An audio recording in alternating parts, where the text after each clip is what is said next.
আসসালামু আলাইকুম। সংবাদে আপনাদের সবাইকে স্বাগত জানাচ্ছি। আমি ফিরোজ তোহা। শুরুতেই সংবাদ শিরোনাম। বাংলাদেশের সর্বশেষ গুরুত্বপূর্ণ আপডেট সংবাদে আপনাকে স্বাগত। শুরুতেই সংবাদ শিরোনাম, পরে বিস্তারিত। প্রথমে জানাবো, গোপালগঞ্জে সাধারণ জনগণ কেউ ঘর থেকে বের হবেন না বললেন আসিফ মাহমুদ। জীবন মৃত্যুর পরিস্থিতি না হলে গোপালগঞ্জের সাধারণ মানুষ রাতে ঘর থেকে বের না হওয়ার নির্দেশ দিয়েছেন স্থানীয় সরকার উপদেষ্টা আসিফ মাহমুদ সজীব ভুঁইয়া। আজ সামাজিক যোগাযোগ মাধ্যম ফেসবুকে এক পোস্টে আহ্বান জানান তিনি। এরপর জানাবো, গোপালগঞ্জে কারফিউ জারি। গোপালগঞ্জে কারফিউ জারি করা হয়েছে আজ রাত ৮টা হতে বৃহস্পতিবার ১৭ জুলাই বিকাল ৬টা পর্যন্ত কারফিউ বলবৎ থাকবে। সন্ধ্যায় প্রেস উইংয়ের পাঠানো এক বার্তায় তথ্য নিশ্চিত করা হয়েছে। এদিকে গোপালগঞ্জে এনসিপির কর্মসূচিতে হামলার ঘটনায় সরকারের কঠোর বার্তা। গোপালগঞ্জে সহিংসতা সম্পূর্ণরূপে অগ্রহণযোগ্য। এই বর্বরতার জন্য দায়ীদের বিচারের মুখোমুখি করা হবে বলে জানিয়েছে সরকার। আজ বিকেলে এক বিবৃতিতে এই কথা জানায় অন্তর্বর্তীকালীন সরকার। এদিকে গোপালগঞ্জে সহিংসতায় নিহত ৪।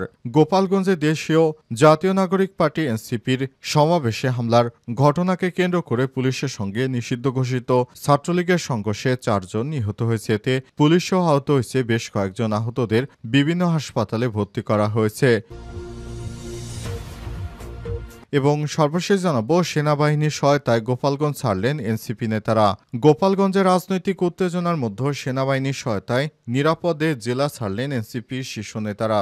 বিকেলে সেনাবাহিনী ও এনসিপির নেতাকর্মীরা কথাবার্তার এক পর্যায়ে সেনাবাহিনীর এপিসি আর্মার্ড পার্সোনাল ক্যারিয়ারে তারা গোপালগঞ্জ জেলা পুলিশ সুপারের কার্যালয় থেকে সরিয়ে নিতে দেখা যায়। প্রকাশিত ভিডিওতে দেখা গেছে হাসনাত আবদুল্লাহ, শারজিস আলম সহ এনসিপির নেতৃত্ববৃন্দকে এপিসিতে করে সরিয়ে নেওয়া হয়েছে। প্রিয় দর্শক, এতক্ষণ শুনছিলেন সংবাদ শিরোনাম, এবারে বিস্তারিত।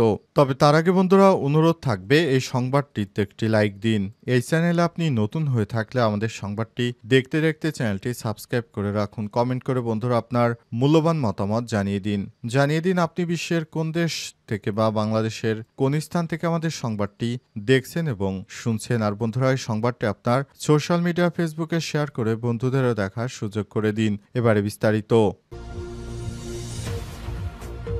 গোপালগঞ্জে সাধারণ জনগণ কেউ ঘর থেকে বের হবেন না, আসিফ মাহমুদ। জীবন মৃত্যুর পরিস্থিতি না হলে গোপালগঞ্জে সাধারণ মানুষ ঘর থেকে বের না হওয়ার নির্দেশ দিয়েছে স্থানীয় সরকার উপদেষ্টা আসিফ মাহমুদ সজীব ভুঁইয়া। আজ সামাজিক যোগাযোগ মাধ্যম ফেসবুকে স্ট্যাটাসে এই তথ্য জানান তিনি। আসিফ মাহমুদ বলেছেন, গোপালগঞ্জে কারফিউ জারি করা হয়েছে। জীবন মৃত্যুর মতো পরিস্থিতি না হলে সাধারণ জনগণ কেউ ঘর থেকে বের হবে না। তিনি আরও বলেছেন, সব আইন শৃঙ্খলা রক্ষাকারী বাহিনীর সদস্য সংখ্যা বাড়ানো হয়েছে। গোপালগঞ্জে নিষিদ্ধ সংগঠনের সন্ত্রাসীদের ভেঙে দেওয়া হবে। পুলিশ কন্ট্রোল রুম থেকে সবকিছু মনিটরিং এবং প্রয়োজনীয় দিক নির্দেশনা দিচ্ছেন স্বরাষ্ট্র উপদেষ্টা, যুব ক্রীড়া উপদেষ্টা, আইন শৃঙ্খলা রক্ষাকারী বাহিনীর প্রধানরা। এর আগে সন্ধ্যায় প্রধান উপদেষ্টার প্রেস উইং এর পাঠানো এক বার্তায় কারফিউর কথা জানানো হয়। বার্তায় বলা হয়েছে, আজ রাত ৮টা থেকে পরদিন বৃহস্পতিবার সকাল ৬টা পর্যন্ত এই কারফিউ বলবৎ থাকবে। কারফিউ চলাকালে কেউ যদি ঘর থেকে বের হয় তাদেরকে সঙ্গে সঙ্গে অ্যাকশনে যাওয়া হবে এবং যে কোনো অনাকাঙ্ক্ষিত ঘটনার জন্য কেউ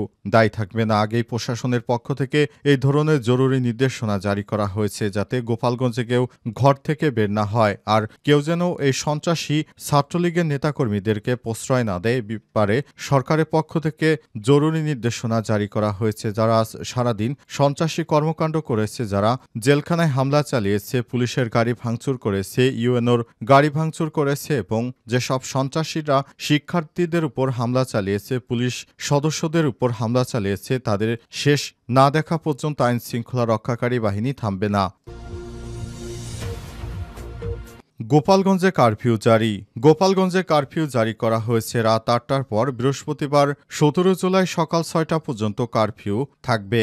সন্ধ্যায় প্রেস উইংয়ের পাঠানো এক বার্তায় কথা জানানো হয়েছে। বার্তায় বলা হয়েছে, আজ রাত ৮টা থেকে পরবর্তী বৃহস্পতিবার সন্ধ্যা ৬টা পর্যন্ত কারফিউ জারি করা হয়েছে। এদিকে কারফিউ জারি করা হয়েছে জানিয়ে যুব ক্রীড়া উপদেষ্টা আসিফ মাহমুদ সজীব ভুঁইয়া সামাজিক যোগাযোগ মাধ্যমে স্ট্যাটাস দিয়েছেন।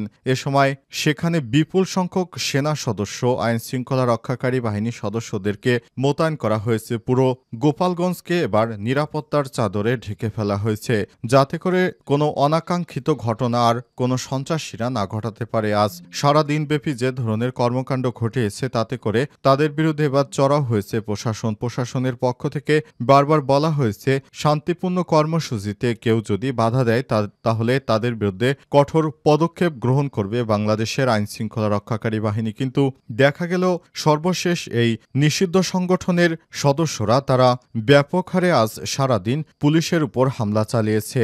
এ সময় সেনাবাহিনী, পুলিশ, আইনশৃঙ্খলা রক্ষাকারী বাহিনীর পাশাপাশি তারা এনসিপির নেতাদের উপরও হামলা চালিয়েছে। পাশাপাশি গোপালগঞ্জের বিভিন্ন গুরুত্বপূর্ণ স্থাপনায় তারা হামলা চালিয়েছে। এমনকি তারা জেলখানায় হামলা চালিয়ে সেখান থেকে পুলিশ সদস্যদেরকে ব্যাপক মারধর করেছে। অবস্থায় পুরো গোপালগঞ্জ জুড়ে সাঁড়াশি অভিযান পরিচালিত করবে সেনাবাহিনী। অবস্থায় গোপালগঞ্জে যারা আছেন তারা ঘর থেকে বের হবেন না। গোপালগঞ্জে এনসিপির কর্মসূচিতে হামলার ঘটনায় সরকারের কঠোর বার্তা।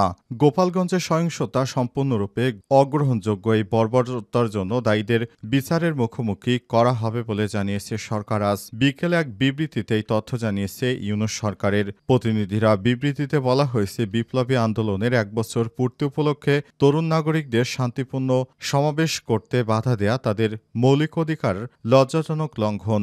জাতীয় নাগরিক পার্টি এনসিপির সদস্যরা, পুলিশ ও গণমাধ্যমের উপর নৃশংস হামলা চালানো হয়েছে, তাদের গাড়ি ভাঙচুর করা হয়েছে এবং ব্যক্তিদের উপর সহিংসভাবে আক্রমণ করা হয়েছে। নিষিদ্ধ আওয়ামী লীগের, ছাত্রলীগ এবং আওয়ামী লীগের কর্মীদের দ্বারা পরিচালিত এই জঘন্য কাজটি অব্যাহতি পাবে না।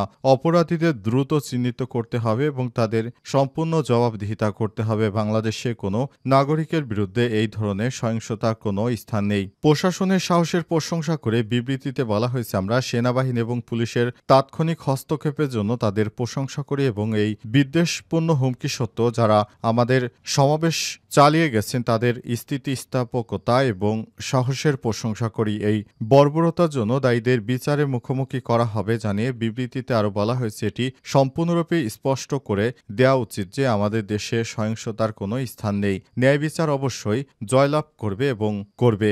এটি অবশ্যই যারা এই ধরনের কর্মকাণ্ড পরিচালিত করেছে তাদের বিরুদ্ধে শক্ত পদক্ষেপ শুরু হয়ে গেছে আজ সন্ধ্যা থেকেই। গোপালগঞ্জের সংঘর্ষে নিহত ৪। গোপালগঞ্জে জাতীয় নাগরিক পার্টি এনসিপির সমাবেশে হামলার ঘটনাকে কেন্দ্র করে পুলিশের সঙ্গে নিষিদ্ধ ঘোষিত ছাত্রলীগের সংঘর্ষে ৪ জন নিহত হয়েছে। এতে পুলিশও আহত হয়েছে। বেশ কয়েকজন আহতদের বিভিন্ন হাসপাতালে নেওয়া হয়েছে। নিহতরা হলেন গোপালগঞ্জ শহরের উদয়ন রোডের বাসিন্দা সন্তোষ সাহার ছেলে দীপ্তি সাহা ২৫, কোটালীপাড়া রমজান শেখ ১৮। বাকিদের পরিচয় এখনও জানা যায়নি। গোপালগঞ্জ জেলা সদর হাসপাতালের আবাসিক মেডিকেল অফিসার RMO বিষয়টি নিশ্চিত করেছে। এর আগে দুপুরের দিকে গোপালগঞ্জে সমাবেশ শেষে জাতীয় নাগরিক পার্টি এনসিপির পদযাত্রায় হামলা চালায় নিষিদ্ধ ঘোষিত ছাত্রলীগের নেতাকর্মীরা। এতে রণক্ষেত্রে রূপ নেয় গোপালগঞ্জ। এই ঘটনায় জেলায় ১৪৪ ধারা জারি করেছে স্থানীয় প্রশাসন। আজ ১৬ জুলাই দুপুরে জেলা প্রশাসন এই ঘোষণা দেয়। এনসিপি নেতাদের অভিযোগ, জয় বাংলা স্লোগান দিতে দিতে এনসিপির সমাবেশ মঞ্চে হামলা চালায় নিষিদ্ধ ঘোষিত ছাত্রলীগের নেতাকর্মীরা।